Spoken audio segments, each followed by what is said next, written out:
오늘은 교회 전례력으로 대림절 두 번째 주일입니다. 그런데 우리 교회는 오늘을 성도 추모주일로 지키고 있습니다. 교회 전례를 무시해온 이 한국 개신교회는 이 성도 추모주일을 지키지 않습니다. 그래서 이 성도 추모주일이라는 용어도 낯설고 이 주일이 뭐 하는 주일인지도 잘 모릅니다. 우리 교회 역시 성도 추모주일을 처음 지키기 때문에 여러분의 사정도 비슷하리라 짐작됩니다. 그런데 서양 개신교회나 또 로마 카톨릭 교회는 모두 이 날을 지키고 있습니다. 그런데 날짜는 정확히 11월 1일이고요. 그리고 그 명칭도 모든 성도의 날, 이렇게 번역될 수 있는 All Saints Day입니다. 근데 이 날이 이 켈트족의 민간 신앙이 카톨릭 교회에 의해서 토착화된 그런 경우에 해당되는 날입니다. 켈트족은 매년 11월 1일부터 새해가 시작되고요. 또 겨울도 시작된다고 보았습니다. 그리고 이 날을 기점으로 해서 저승의 문이 열려서 죽은 이의 영혼과 악마들이 이승으로 몰려온다고 그렇게 믿었습니다. 그래서 10월 31일에 사마인이라는 이름으로 축제를 열어서 죽은 이들을 위해서 제사도 지내고, 그리고 악령과 악마들이 누가 악령인지 누가 악마인지 누가 사람인지 이걸 구분하지 못하도록 기괴한 모습으로 사람들이 자기 모습을 꾸미기 시작했습니다. 이후 로마 카톨릭 교회가 아일랜드에 전파된 6세기 무렵에 이 축제는 할로윈이라는 이름으로 로마 카톨릭 교회에 흡수가 됩니다. 이어서 835년경에 교황 그레고리오 4세가 이 모든 성도의 날을 5월 13일에서 11월 1일로 변경했고요. 이후로 이 할로윈은 모든 성도의 날 전야제, 그러니까 All Hallows Days Evening 뭐 이렇게 해가지고 이제 우리가 성탄절 전야제를 지키듯이 이 모든 성도의 날 전날 지키는 그런 축제로 굳어졌습니다. 그래서 뭐 이 서양에서 이 할로윈이라는 게 풍습이 있고 특히 미국에서 많이 지킵니다.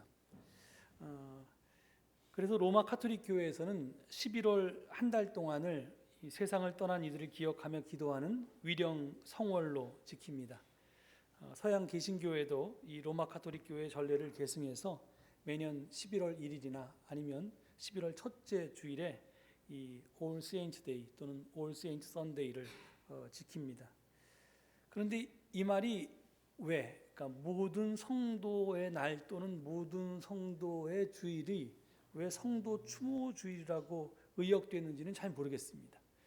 제가 이 말을 처음 들었던 것은 향림교회 부목사 시절에 미국에서 오래 목회하시다가 귀국하신 홍무수 목사님이 이 주일 제정해서 지켜야 된다고 이렇게 주장하셔서 향림교회에서 지키기 시작했던 것으로 기억합니다.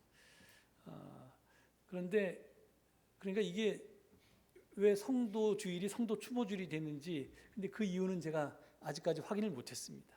아마도 미국에서나 또는 이런 데서 목회했던 한인교회에서 이걸 이렇게 의역한 것 같습니다. 근데 추측입니다. 하지만 이 의역에는 하여간 문제가 있습니다. 이 원래 성도 추모 주일의 초점은 추모, 즉 메모리얼에 있지 않고요, 성도, 세인츠에 있었습니다. 그런데 이 성도 주일로 번역해야 할 것을 성도 추모 주일로 번역함에 따라서 고인에 대한 추모가 강조되기에 이르렀습니다. 이는 켈트족의 민간 신앙이 카톨릭에 의해서 흡수된 것처럼 서양 교회 전례가 한국의 유교 문화와 융합된 그런 결과인 것 같습니다. 그래서 이렇듯 우리가 성도 추모 주일을 통해서 우리 교회를 함께 섬기다가 먼저 하나님의 품에 안기신 성도들을 추모하더라도 원래 이날의 취지가 무엇이었는지는 잊지 말아야 할 것입니다. 이 All Saints Day는 우리를 성도로 불러주셔서 믿음으로 구원받고 하나님의 자녀로 살게 하다가 부활의 몸으로 천국에 가게 하신 하나님의 은혜에 감사하는 날입니다. 그러니 성도 추모주일은 신앙의 길을 걷다가 우리보다 먼저 하늘나라에 가신 성도들의 믿음을 기억하면서 우리에게 남겨진 믿음의 길을 잘 감당하기를 결심하는 그런 주일이 되어야 할 것입니다. 그래서 오늘 제가 증언을 준비하면서도 여기에 맞춰서 첫 증언을 준비했습니다. 그래서 본문을 디모데 후서에서 골랐습니다. 디모데 후서는요, 디모데 전서 그리고 디도서와 함께 이 세 개의 서신을 목회 서신이라고 부릅니다. 이 세 개의 서신은 개인의 사사로운 편지가 아니고요, 한 목회자, 즉 바울이 다른 목회자들 디모데와 디도에게 교회와 목회 문제에 대해서 지시하고 또 권면한 그런 공적인 편지들입니다. 그런데 오늘 본문으로 택한 우리가 읽은 부분은 바울이 디모데에게 했던 지극히 사적인 개인적인 부탁의 말씀입니다. 한 해가 봄, 여름, 가을, 겨울 사계절로 이루어져 있듯이 우리 인생에도 사계절이 있습니다. 지금 바울은 인생 겨울의 문턱에 서 있습니다. 그는 나이로 볼 때 인생 말년에 서 있을 뿐 아니라 지금 감옥에서 순교를, 그러니까 죽음을 코앞에 두고 있었기 때문에 인생 겨울의 문턱에 서 있습니다. 그런 그가 사랑하는 제자이자 양아들인 디모데에게 그대는 속히 나에게로 오십시오 라고 말하고 있습니다. 9절은 그렇게 시작하지요. 이렇게 본문 9절에서 부탁한 디모데에게 빨리 오라고 부탁한 바울은 조금 뒤에, 오늘 본문 바로 뒤에 보면 21절에서 다시 이렇게 말합니다. 그대는 겨울이 되기 전에 서둘러 오십시오. 여기서 이제 제가 증언의 제목을 뽑았는데요. 그 이유는 겨울이 되면 지중해의 풍랑이 높아져서 배를 띄울 수가 없게 됩니다. 그러니까 지금 출발하지 않으면 내년 봄이 되어서야 디모데가 바울을 만날 수 있을 것이고, 그렇게 되면 그 사이에 바울의 생명이 어떻게 될지 몰라서 겨울이 되기 전에 속히 서둘러서 오라고 그렇게 이야기하는 것입니다. 만약 이 때를 놓치면 디모데가 바울의 임종을 지킬 수 없다는 것입니다. 이렇듯 우리가 살면서 지금 당장 하지 않으면 영영 기회가 주어지지 않는 일들이 있습니다. 인생은 짧고 세월은 빠릅니다. 시간이라고 하는 거리에는 스톱사인, 즉 정지 신호가 없습니다. 시간은 멈추지 않고 계속해서 흘러갑니다. 물통의 물이나 쌀통의 쌀은 퍼내야지만 줄어들고 없어지지만 시간은 우리가 쓰지 않아도 없어집니다. 내일을 위해서 오늘 시간을 저축할 수는 없습니다. 잃어버린 돈 지갑은 다시 찾을 수도 있지만 잃어버린 시간은 절대로 다시 되찾을 수가 없습니다. 그래서 하나님께서는 우리에게 봄, 여름, 가을, 겨울 4개의 계절을 선물해 주신 것입니다. 우리는 매년 4계절을 반복해서 살아가면서 우리네 인생의 봄, 여름, 가을, 겨울을 미리 맛보고, 그리고 그것을 준비하고 또 점검할 수 있는 은총을 선물 받은 것입니다. 그것을 통해서 우리네 인생은 다시 한번 기회를 얻은 셈이 됩니다. 우리말로 철든다는 말로 이것을 표현합니다. 철든다는 말은 철이 든다, 즉 계절이 든다, 이런 뜻인데 사리를 분별하여서 판단하는 힘이 생긴다는 그런 의미입니다. 이렇듯 하나님은 우리에게 4계절을 주시어서 철들 기회를 반복해서 주셨습니다. 그런데 우리가 그 기회를 선용하지 못한다면, 특히 겨울의 문턱에 서서 우리 인생의 겨울을 내다보면서 자신을 성찰하고 변화시키지 못한다면 우리 운명은 어떻게 될까요? 오늘 본문 14절에 바울이 구리세공 알렉산더를 두고 했던 말이 있습니다. 주님께서 그의 행위대로 그에게 갚아주실 것이다. 주님께서 우리에게 기회를 주셨는데 그것을 우리가 선용하지 못한다면 이 말이 고스란히 우리에게 되돌아올 것입니다. 주님께서 우리의 행위대로 우리에게 갚으실 것입니다. 그렇다면 인생의 겨울 문턱에 서서 순교를 코앞에 둔 바울은 우리에게 어떤 권고를 하고 있을까요? 첫째, 그는 이 세상을 사랑하지 말라고 그렇게 말합니다. 본문 9절은 데마는 이 세상을 사랑해서 나를 버리고 데살로니가로 갔다라고 증언하고 있습니다. 골로새서 4장 14절과 빌레몬서 24절을 보면 데마는 누가와 함께 등장하는 바울의 동료입니다. 그리고 바울이 첫 번째로 투옥되었을 때도 그를 끝까지 쫓아다녔던 그런 인물이었습니다. 그런데 그는 결국은 세속의 덫에 걸려서 지금 감옥에 있는 바울을 버리고 떠났습니다. 데마의 목적지가 데살로니가였는데 데살로니가는 당시 무역의 중심지였습니다. 지금으로 얘기하면 한국의 서울이나 아니면 미국의 뉴욕이나 이런 이제 가장 번창한 도시였습니다. 데마는 돈을 벌 욕심으로 그리로 갔는지도 모르겠습니다. 로마서 12장 2절에서 바울은 여러분은 이 시대의 풍조를 본받지 말고 마음을 새롭게 함으로 변화를 받아서 하나님의 선하시고 기뻐하시고 완전한 신 뜻이 무엇인지를 분별하도록 하십시오 라고 권고한 바 있는데 데마는 하나님의 뜻을 쫓기보다는 지금 세상의 풍조를 따른 것입니다. 물론 우리는 이 세상을 살아가면서 세상을 사랑하지 않을 수는 없을 것입니다. 문제는 세상을 사랑하는 데 있는 것이 아니라 하나님보다 세상을 더 사랑하는 데 있습니다. 우리 삶의 우선순위가 우리 삶의 중심이 하나님이 아닌 세상에 치우쳐져 있는 것이 문제입니다. 그래서 우리도 데마처럼 하나님보다 이 세상을 더 사랑하는 때가 참으로 많습니다. 우리는 먼저 이런저런 것부터 하고 나서 다음에 하나님의 뜻을 실천해야지 하고 생각합니다. 오늘까지만 이대로 살고 내일부터는 달리 살아야지. 우리가 늘 다이어트 할 때 오늘까지는 열심히 먹고 내일서부터 좀 음식을 줄여야지. 내일서부터 운동해야지. 이렇게 미루는 것과 똑같습니다. 나중에 시간이 나면, 나중에 생활에 여유가 생기면, 나중에 성공하면 그때 하나님의 일을 해야지 하고 나 자신을 합리화합니다. 그런데 악마가 쓰는 방법이 바로 이것입니다. 괜찮아. 내일이 있으니까. 오늘 하지 않아도 돼. 내일 하면 돼. 이렇게 우리에게 속삭입니다. 하지만 내일은 우리 손에 있는 것이 아니라 하나님 손에 있습니다. 그 내일은 항상 보장된 것이 아닙니다. 인생의 겨울은요,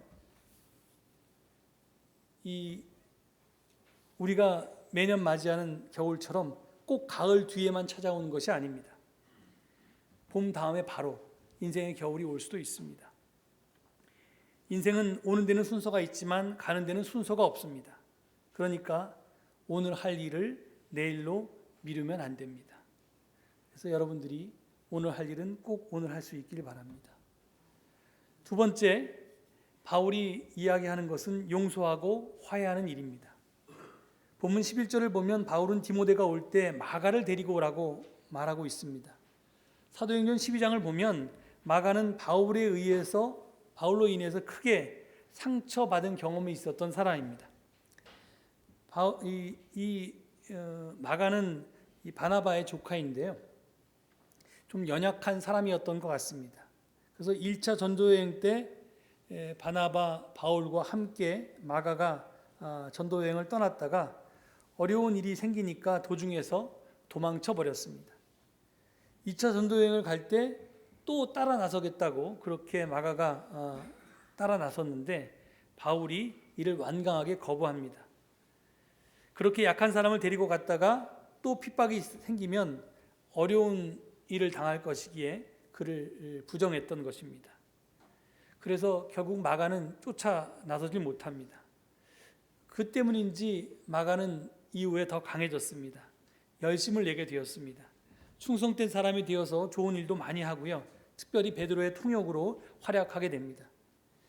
아무튼 나중에 그는 큰 일꾼이 되었는데, 그러나 이 바울의 2차 전도 여행을 함께 떠나지 못하고 바울에게 거절당한 일로 해서 마음의 상처가 앙금으로 남아 있었을 것입니다. 그래서 마가를 데리고 오라고 한 것 같습니다. 오라고 불러서 그때 마음이 좀 아팠지, 이 말을 바울이 마가에게 꼭 건네고 싶었던 것입니다. 죽기 전에 마가에게 이 말을 꼭 해야겠다는 것입니다. 사실 바울 쪽에서 보면 잘한다고 한 일이지만 그것이 상대방에게 큰 상처가 되었다면 우리는 그것에 대해서 책임을 져야 합니다. 바울은 이제 임종을 앞두고 마가의 과거 잘못을 용서해주고 그의 상처를 치유해주고 그와 화해하고 싶었던 것입니다. 될 수만 있으면 모든 사람과 화해하고 모든 사람의 마음을 평안하게 하고 그리고 위로하고 싶고, 혹 잘못된 인상이 있다면 그런 것을 다 지워버리고 싶은 것이 마지막 바울의 소원이었습니다. 사람은 누구나 임종 직전에 내가 어떤 인생의 목표를 세웠는데 그것을 성취하지 못했어, 이런 성취가 모자란 것에 대해서 후회하지 않습니다. 그 대부분의 사람들이 죽기 직전에 후회하는 것은 잘못 풀린 인간관계를 후회합니다. 내가 내 아들과 또는 아내와 남편과 또 어떤 교우와 이렇게 서먹서먹한 관계, 안 좋은 관계가 됐는데 그 관계를 해결하지 못하고 떠나는 것이 가장 안타깝습니다. 그래서 꼬인 관계를 풀고 가기를 원합니다. 우리 인생의 겨울이 오기 전에 우리가 꼭 해야 할 두 번째 일이 바로 이것입니다. 용서하십시오. 그리고 화해하십시오. 용기를 내어서 먼저 다가가서 손을 내미십시오. 진심 앞에서 상대방도 여러분에게 따뜻한 손을 내밀게 될 것입니다. 세 번째로 바울의 당부는 겨울이 오기 전에 꼭 만나야 할 사람을 만나라는 것입니다. 디모데가 바울의 편지를 받고 만약에 즉시 출발하지 못하고 이 일 저 일로 지체하다가 항구가 있는 드로아로 갔다고 상상해 보십시오. 부두에 이르렀을 때 그 부두를 지키는 이가 로마행 마지막 배가 어제 떠났습니다. 이제 내년 봄까지 기다려야 합니다. 라고 말한다면 어땠겠습니까? 봄이 오기를 학수고대 했다가 첫 배를 타고 로마에 도착했는데 감옥으로 갔는데 감옥은 비어있고 간수가 하는 말이, 당신이 디모데라고 하는 사람이요? 당신이 찾는 그 노인은 지난 겨울에 사형을 당했다오. 디모데 당신이 오는가 하고 몇 번이나 당신의 이름을 부르며 뒤돌아보았다오 라고 말했다면 디모데는 땅을 치고 울었을 것입니다. 하지만 아무 소용이 없습니다. 지금도 우리 주변에는 우리를 그리워하고 우리의 사랑과 우정을 갈구하는 사람들이 있습니다. 겨울이 오기 전에 그런 사람들을 꼭 찾아가 뵈어야 할 것입니다. 특히 우리가 겨울이 오기 전에 꼭 만나 뵈어야 할 분은 예수 그리스도이십니다. 예수 그리스도께서는 우리의 인생의 겨울이 오기 전에 어서 오라고 우리를 부르고 계십니다. 수고하고 무거운 짐진 사람들아 다 내게로 오라. 내가 너희를 편히 쉬게 하리라. 이렇게 말씀하시면서 말입니다. 예수님이 놓고 하시는 문은 잠겨 있고 예수님 쪽에 있는 그 밖에는, 예수님 쪽에는 문고리가 없어서 예수님이 열고 들어올 수가 없습니다. 그 문을 열자면 안에 있는 우리가 열어야 합니다. 예수님은 강제로 그 문을 부수지 않습니다. 사랑에는 강제가 없기 때문입니다. 누구든지 자진하여서 마음의 문, 영의 문을 열면 예수 그리스도는 그 집에 들어가셔서 함께 먹고 함께 마시면서 즐긴다고 그렇게 요한계시록은 증언하고 있습니다. 누가복음에 나오는 탕자가 다 써버린 돈을 다시 벌어서 금이 환영하리라고 생각했다면 아버지가 죽을 때까지 집에 돌아가지 못했을 것입니다. 거짓골 그대로, 있는 그 모습 그대로 즉각 일어나서 집으로 돌아갔기에 그는 아버지와 다시 만날 수가 있었던 것입니다. 우리도 그런 모습으로 지금 이 모습 그대로 예수님의 초청에 응할 수 있어야 할 것입니다. 다시 한번 강조합니다. 인생 겨울은 지금이라도 당장 우리를 찾아올 수 있습니다. 그러니 내일이 아니라 오늘, 아니 지금 당장 변해서 새 사람이 되어야 합니다. 여러분이 누구든 여러분의 인생 여정에 어디쯤 여러분이 와 있든 그건 상관이 없습니다. 여러분이 세상을 향한 문이 아니라 예수님을 향한 마음의 문을 열면 예수님은 두 팔을 버리고 기다리시면서 여러분을 환영해 주실 것이고 여러분 남은 여정의 동반자가 기꺼이 되어 주실 것입니다. 오늘 성도 추모주의를 맞아서 우리의 신앙 선배들이 앞서가신 그 믿음의 길을 여러분도 이어서 걸을 수 있기를 간절히 축원드립니다. 이 말씀 기억하시면서 잠깐 침묵 가운데 묵상 기도 드리시겠습니다.